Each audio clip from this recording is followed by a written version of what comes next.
Alright, what's up YouTube? Welcome to Forest Fisher, and we're going to do another episode of What You Want to Know Wednesday. Basically what we're going to discuss today is DIY filter media and a little bit of, basically what we're talking about is the filter cartridges for hang-on back filters. A lot of you guys who have sumps or run canisters know quite a bit on DIY media and what they're using. But to you guys out there who are maybe new to the hobby or using hang-on back filters and are getting tired of having to buy cartridges all the time, there's other options out there that I use 100%. I don't use the cartridges.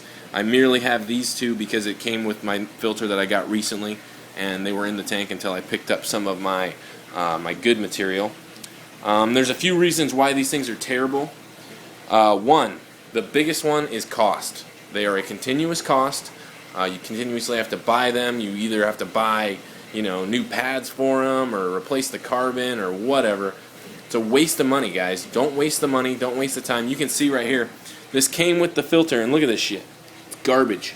Absolute garbage. You can just pick the freaking shit right off of there.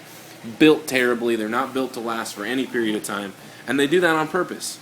They do it so you guys out there who don't know what you're doing and don't know about the other options, feel the need to have to go buy more because they degrade, they turn into shit, and it's garbage. Another reason why the carbon that comes inside of them is completely useless. I don't use carbon in any of my systems.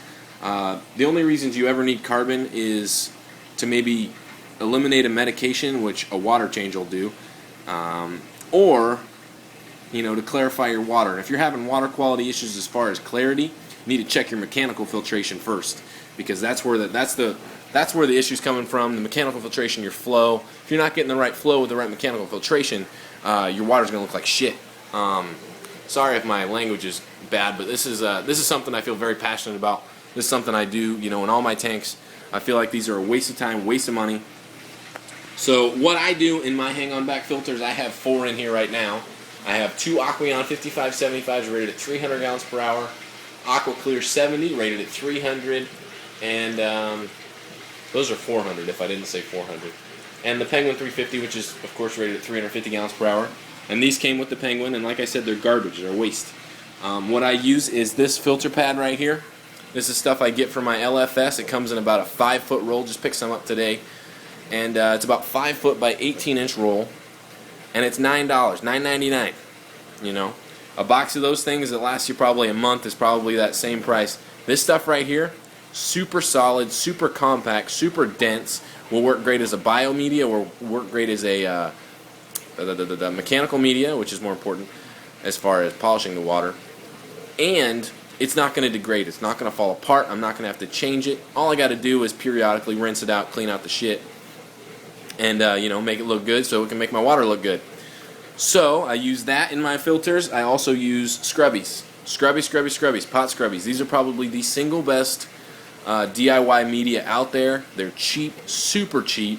6 come in a little pack for $1 at my dollar store. So I mean, that adds up quick when you're only spending $1 at a time. It's awesome, fantastic. They work great as a biomedia. They also do a good job at mechanical filtration, as additional mechanical filtration, due to the fact that they're pretty compact and they will filter out some of the finer particles.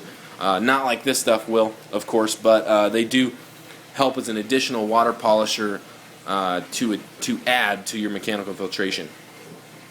I mean, honestly, you could only use this stuff and just do a fantastic job. You can only use scrubbies, do a fantastic job. I like to use a combination of both. This is a mechanical, this is a biological.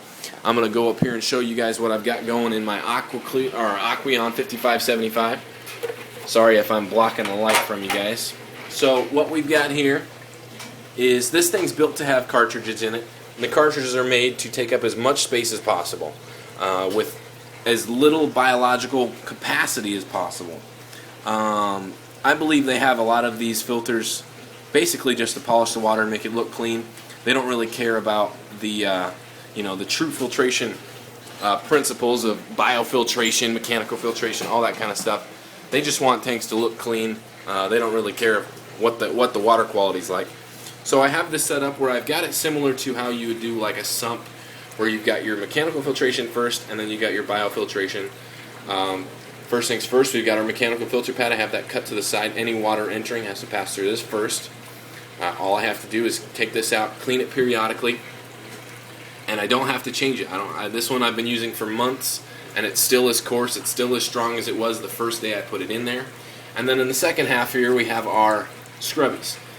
This filter right here is the Aqua Clear 5575, rated 400 gallons per hour. It's a fantastic filter, flows out lots of water. It has a great capacity for bio. I fit about 12 sponges in here, or 12 scrubbies. Those do a great job. It also has this trickle tower thing, which is good. Works great for bio, but when you buy the filter, they expect this thing to be your biological filtration. No, that's not good enough. With how I have this set up, I have the bio maxed out. I have my mechanical just as much as I need, because you don't need over mechanical filtration. And then you've got your extra bio that comes with it. I believe this as extra biological. My main biological is right there. So that's how I have that set up. If I can remember how to put the top back on here. So, what I've done is, instead of using the cartridges that come with it and having to buy them periodically, I put my own stuff in there that I never have to change out. I rinse some of it every once in a while because it does get dirty, you guys know how it is. But, plus I've maxed out the bio capacity of that filter. I can't fit any more, with what I have in there, I can't fit any more biological media. If I switch over to maybe ceramic media, it has much more surface area than, say, the scrubbies do. I believe filling that with ceramic media would completely max out its filtration capacity, which I will do eventually. Don't have any ceramic at the time, but that's something I do want to get into, down the road. I have this one on the bottom set up the same way. Here's our Aqua Clear 70. Don't know how well I'll grab my flashlight over here, which of course I was on the way other side of the room. There we go. So what we have here is we've got 2 layers of that filter pad that I buy. Aqua Clears are built pretty well, and they come with basically all the stuff that I would put in here. The only thing is replacing the carbon with scrubbies in my system. So I've got my filter pads in there. The sponges that come with Aqua Clears are just fine. They do a great job. That stuff, Aqua Clears, guys, are stuff that you really don't have to mess with. I use my media because this is what I had. It didn't, when I got this secondhand, it didn't come with the sponge. So I've got my sponges, my scrubbies, and then ceramic media on top. All that works great. And like I said with the last filter, this is maxed out for its bio with what I have in it. It's full filtering the whole time. Check out that. And then our Penguin 350 here. You guys can see I've got this piece cut to size of our, the factory made ones. And I already have one in there, and I'll show you what it looks like. Open that up so you guys can see what I'm doing. On this side, I'll have my mechanical filtration, as far as I'm going to put the other one right there, and then I've got my scrubbies on this side. I think what I'm going to end up doing is just doing 4 of these, and then running the, because it's got the bio wheels, which have great bio capacity as it is. So that's probably what I'm going to end up doing. But like I said, this thing I'm not going to have to change. I'm not going to have to, do anything. I pull it out periodically, rinse it, put it back in there, and it's going to be good for, honestly, years. And it doesn't cost nearly, this roll right here could fill up every single filter in my fish room for $10 and run it for a year. Which instead, that'd be if I'm running hang-on backs, compared to buying the factory-made stuff, compared to this stuff. So that's basically my rant for today. You can use, this roll stuff works great in canisters, works great in sumps. The scrubbies work fantastic in sumps as a wet-dry application. They do best when oxygenated. Submerged, they work fine, but when oxygenated in a wet-dry situation, they work the best. But, that's my little rant, guys. These things are a waste of time, a waste of money, a waste, you're going to have to clean them much more often. You're going to have to spend the money to go buy new ones all the time. So don't waste it. Going the DIY route is going to be much easier for you in the long run. Honestly, the best setup for a filter would be, something similar to this as a mechanical with ceramic media. And ceramic media is going to last for a long time as well. It's a little bit more cost up front, but it does have a better bio capacity as far as per liter or whatever you want to talk about.